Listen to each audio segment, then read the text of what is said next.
Last Guardian official review and gameplay. The Last Guardian has the highest highs and lowest lows of nearly any game I've ever reviewed.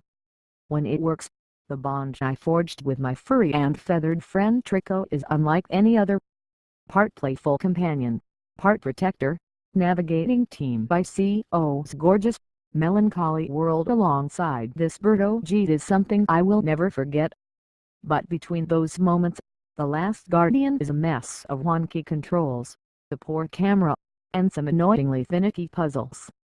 Director Fumito Ueda's spiritual successor to our SIE review and Shadow of the Colossus review touches on many of the same themes: isolation, companionship, and sacrifice. Like in its predecessors, The Last Guardian throws you into a mysterious world with a story open to interpretation and built mostly on symbolism. I was constantly driven to continue pushing forward throughout the 12-hour journey, and I'm happy to say that the payoff of the final 90 minutes made the whole thing worth it.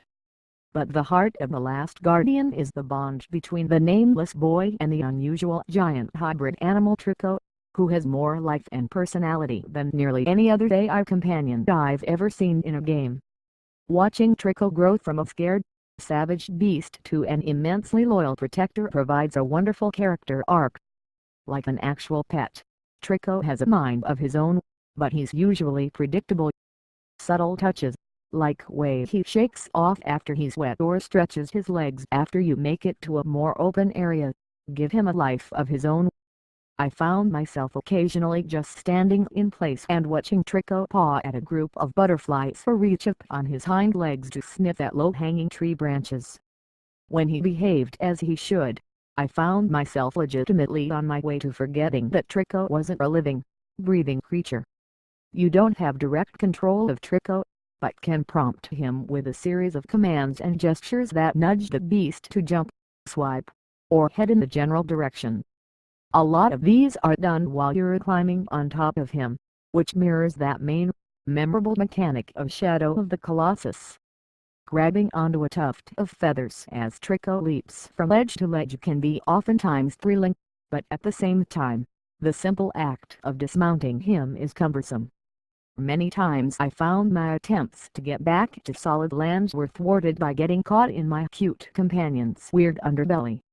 I used the word vague before, because even as the credits rolled, I still didn't feel like I had a firm grasp of how to get him to do what I wanted or needed. Herein lies one of The Last Guardian's most conflicting features. I love the concept of not possessing or physically maneuvering Trico, in that it preserves the feeling that he's an independent and intelligent creature. Entering an environment and figuring out what he can climb, destroy, or interact with requires a healthy dose of careful observation. The problem here is that there were countless times where I mentally solved a puzzle and knew exactly what to do, only to find that Trico stubbornly refused to go to the spot I needed him to get to.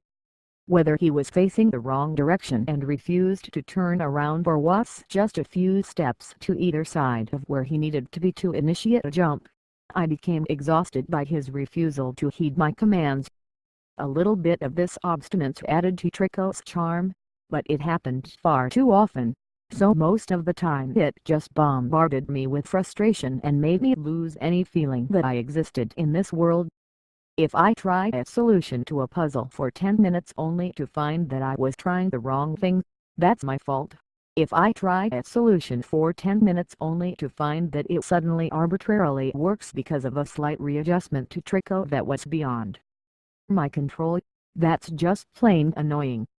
Aside from some light platforming, a bulk of the obstacles in The Last Guardian come in the form of puzzles like scouring an area in search of food for Trico or destroying the stained glass eyes that terrify the beast. There are also enemies in the world that you're mostly defenseless against on your own, so you'll have to figure out how to lure them to Trico, or vice versa. It reminded me of the way you had to protect Ueda in ICO, but this time around you're Ueda and have to rely on Trico's AI to keep you from being taken away. It's an interesting twist on the formula, and one that does a great job of bringing Ueda's trilogy full circle. If you've seen any footage of The Last Guardian, you've seen for yourself that the vast outdoor environments are nothing short of stunning.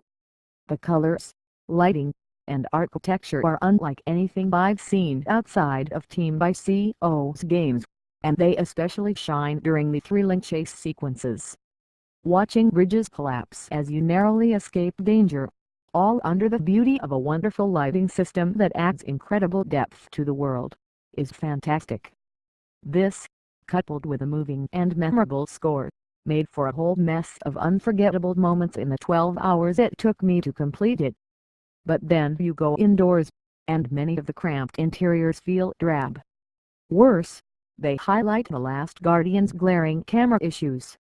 Given that you're generally right next to a giant creature, be prepared for the camera to be completely blocked by screens full of feathers, walls, and foliage on a regular basis. It's rare to even have to think about the camera in a third-person game in 2016, but I found myself constantly being pulled out of the experience trying to wrestle with my point of view. When you're trying to deal with that and the floaty controls at the same time, it blows a lot of the goodwill that had been built up by the outdoor areas. I can't count the number of times I got stuck while trying to scurry up Trico's back, or even trying to dismount the critter. It feels noticeably inelegant, especially when compared to the beauty and awe of many of the other scenes. The divide between the highs and lows of The Last Guardian is staggering.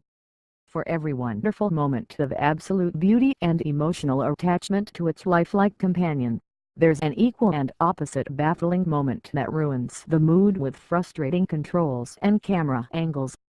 But I found myself willing to put up with all of these hiccups if it meant experiencing any of its multitude of incredibly beautiful moments.